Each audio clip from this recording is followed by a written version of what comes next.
Hello guys, welcome to discipline trader. तो आज हम जानने वाले हैं वेरियस सिनारियोज ऑफ ब्रेकआउट, यानी कि कौन कौन से ऐसे ब्रेकआउट है जो हाई प्रोबेबिलिटी बताते हैं विनिंग के, और कौन कौन से ऐसे ब्रेकआउट है जिनको हमें अवॉइड करना चाहिए। तो यहाँ पे मैं कुछ सिनारियोज लूँगा और बताऊँगा कि किसकी ज़्यादा प्रोबेबिलिटी और उसके पीछे का लॉजिक भी क्या है, वो सब भी मैं कवर करने वाला हूँ। तो वीडियो अगर पसंद आए तो लाइक करें, शेयर करें और सब्सक्राइब करें। चलिए बढ़ते हैं वीडियो के अंदर।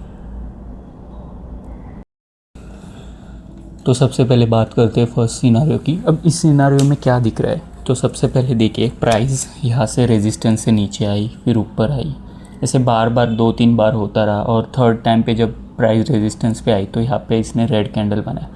तो सेलर्स को लगा कि यहाँ से वापस मार्केट नीचे फॉल होगा, बट मार्केट फॉल नहीं हुआ। उसने वापस एक ग्रीन छोटू सा कैंडल बनाया, और ये ग्रीन कैंडल इंडिकेट किया कि यहाँ पे बायर्स भी है, एक्टिव है।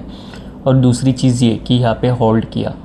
होल्ड मतलब थोड़ी देर मार्केट रुका रहा, प्राइस वहीं पे स्टक थी। ये जो दिख रहा है ना 2 कैंडल का होल्ड, इसको होल्ड कहते हैं। तो और उसके बाद ग्रीन कैंडल बना दिया, यानी कि ब्रेकआउट हो गया। तो यहाँ पे हुआ क्या, यहाँ पे जिन जिन सेलर्स को लगा था ये रेड वाला कैंडल देख के कि यहाँ से मार्केट नीचे गिरेगा, वो यहाँ पे ट्रैप हो जाते हैं, क्योंकि उनको लगा कि यहाँ से तो मार्केट नीचे गिरेगा, बट मार्केट गिरा नहीं, इंस्टेड ऑफ उसने ग्रीन कैंडल बना दिया। और यहाँ पे जिन्होंने सेल किया था वो ट्रैप हो गए, और यहाँ पे जो नए बायर्स थे वो भी अंदर घुस जाते, और जो सेलर्स यहाँ पे ट्रैप हुए थे वो चाहेंगे कि प्राइस यहाँ से वापस रेजिस्टेंस पे आए, यानी कि जो प्रीवियस रेजिस्टेंस है अभी वो एज अ सपोर्ट एक्ट करेगा। और जो जो ट्रैप हो गए थे वो सोचेंगे कि भले ही मुझे प्रॉफिट ना हो बट मुझे लॉस भी नहीं करना, तो वो यहाँ पे एग्ज़िट करेंगे, यानी कि सेलर जो है वो बायर्स में कन्वर्ट हो जाते हैं, और यहाँ से मार्केट ऊपर चले जाता है। और यहाँ पे एक्टिव ट्रेडर भी आ जाते हैं, यानी कि एक्टिव बायर्स भी अंदर आ जाते हैं। तो इसकी वजह से यहाँ से मार्केट सपोर्ट पे आके ऊपर चले जाता है। तो ये था फर्स्ट सिनारियो।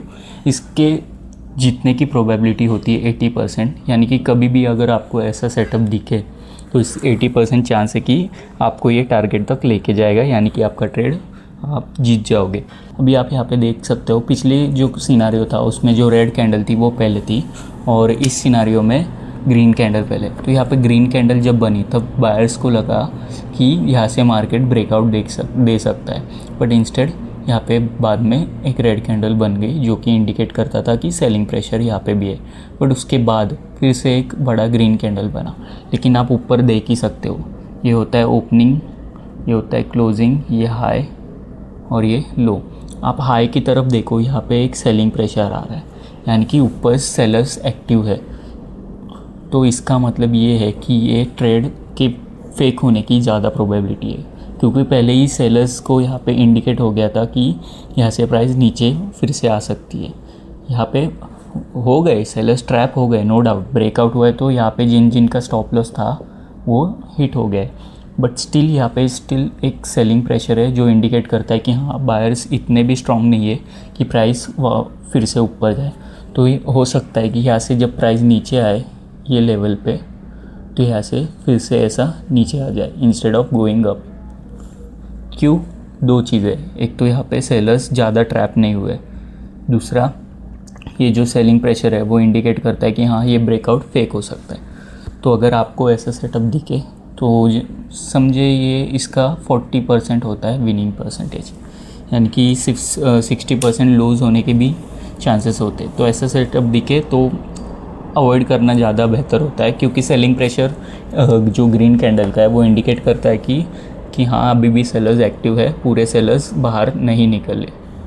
तो अगर ऐसा सेटअप दिखे तो अवॉइड करना, और वॉल्यूम का भी ध्यान रखना। वॉल्यूम अगर ज़्यादा रहे तो ही ट्रेड करना, वरना मत करना। बट ऐसे ट्रेड अगर आपको दिखे तो अवॉइड ही करना। अब हम बात करेंगे थर्ड सिनारियो की। थर्ड सिनारियो में आप देख ही सकते हो, यहाँ पे प्राइस ने फिर से हॉल्ट दिया, और हॉल्ट देने के बाद 2 ग्रीन कैंडल, छोटे छोटे 2 ग्रीन कैंडल बने। ये क्या इंडिकेट करता है, जब ये पहला ग्रीन कैंडल बना तब सेलर्स ने सोच लिया कि हाँ यहाँ से मार्केट शायद ब्रेकआउट दे सकता है।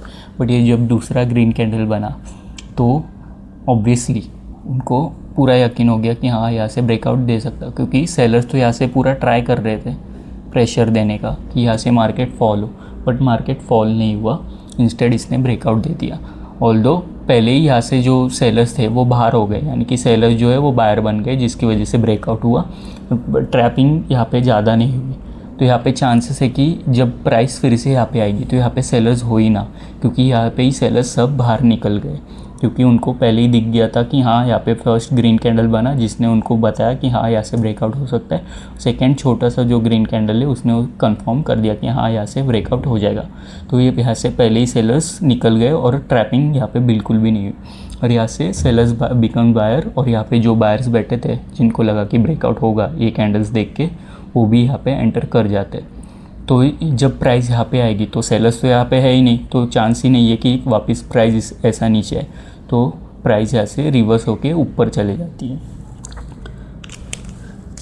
लेकिन इसका विनिंग जो परसेंटेज है वो है 75%। अगर ऐसा कभी आपको सेटअप दिखे तो प्लीज़ ट्रेड कीजिए इसमें।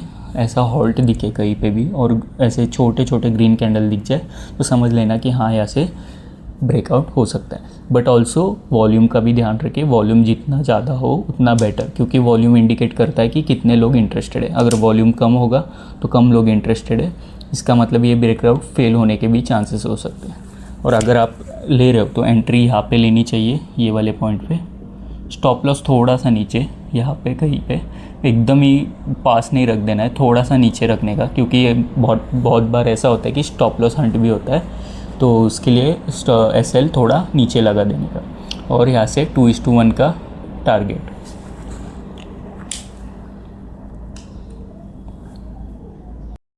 अब ये मेरा सबसे बेस्ट और सबसे फेवरेट सिनारियो है। अब होता क्या है, समझो ये मंडे का डे है, ये वाला जो है डे है ये मंडे का डे है, प्राइस यहीं पे सपोर्ट एंड रेजिस्टेंस के बीच में ट्रैवल कर रही है। अब होता क्या है कि यहाँ पे हॉल्ट जो है 3:30 को, मंडे के 3:30 को क्लोजिंग दे देती है, यानी कि हॉल्ट पे क्लोजिंग हो जाती है रेजिस्टेंस पे। अब ट्यूसडे के दिन होता क्या है, ट्यूसडे के दिन जब मार्केट ओपन होता है तो कहीं से तो न्यूज़ आती है, पॉजिटिव न्यूज़ आती है, और मार्केट के सेंटिमेंट्स थोड़े पॉजिटिव हो जाते हैं। अब उसकी वजह से होता क्या है, यहाँ पे जो है गैप अप होके सीधा ऐसी बड़ी सी ग्रीन कैंडल बना देती है। अब यहाँ पे हो रहा क्या है कि यहाँ पे जिन जिन लोगों ने सेल कर रखा था, जिनको लगा कि हाँ यहाँ पे होल्ड भले ही दिया है फिर यहाँ से प्राइस वापस नीचे आ सकती है, वैसा तो हुआ नहीं। उसके बदले क्या हो गया, उसके बदले सीधा गैप अप हो गया। और यहाँ पे ऑब्वियसली बात है, जो यहाँ पे सेल करके बैठे थे वो तो ट्रैप हो ही गए, तो वो चाहेंगे कि भले ही मुझे लॉस ना हो, भले ही मुझे प्रॉफिट ना हो, एटलीस्ट मैं लॉस तो नहीं लूँगा। तो जब प्राइस यहाँ पे आ जाती है तब जितने भी लोग ट्रैप हो गए थे, ट्रैप तो हो ही चुके हैं, उनका स्टॉप लॉस भी यहाँ पे ये हंट हो गया है। बट जो बचे हुए जो सेलर्स है वो चाहेंगे कि एटलीस्ट यहाँ पे तो आ जाए। तो यहाँ पे पहले से ही बायर्स बैठे रहते हैं, क्योंकि उनको दिख गया कि गैप अप हो गया, तो यहाँ पे चांस ही नहीं है सेलर्स एक्टिव रहने के। तो जैसे ही प्राइस नीचे आती है सीधा यहाँ से नए बायर्स एंटर करते हैं। यहाँ पे जो कम सेलर्स बचे थे वो भी सेल कर देते, यानी कि पोजीशन स्क्वायर ऑफ कर देते, और sellers become buyers, new buyers है वो एंटर कर जाते, और यहाँ से प्राइस रिवर्स होके ये जो सेटअप है बहुत फेवरेट है मेरा। इसका 95% चांस रहता है विनिंग का। तो ये कभी भी आपको दिखे ये वाला सेटअप गैप अप, जहाँ पे रिसेंटली मैंने लिया भी था ट्रेड, तो ये कभी भी सेटअप आपको दिखे तो प्लीज़ ले लेना। एंड बस आज के लिए इतना ही। वीडियोज़ अगर पसंद, और हर सेटअप में एक चीज़ याद रखना कि जो वॉल्यूम है उसको, वो जो वॉल्यूम है इंडिकेटर उसको लगा के रखें, और वॉल्यूम ज़्यादा हो तो ही आप ट्रेड करें, क्योंकि वो अच्छा इंडिकेट करता है। ये सेटअप में तो वॉल्यूम की भी ज़रूरत नहीं है, क्योंकि ऑब्वियस सी बात है यहाँ पे ट्रैपिंग तो हो ही चुकी है, तो यहाँ पे विनिंग परसेंटेज ज़्यादा है। और वीडियो अगर पसंद आए तो प्लीज़ लाइक करें, शेयर करें एंड सब्सक्राइब करें। बस ऐसे ही अगर और भी वीडियोज़ आपको देखने तो मेरे चैनल को सब्सक्राइब करें, ऐसे ही नए नए वीडियोज़ आपको देखने मिलेंगे। Thank you.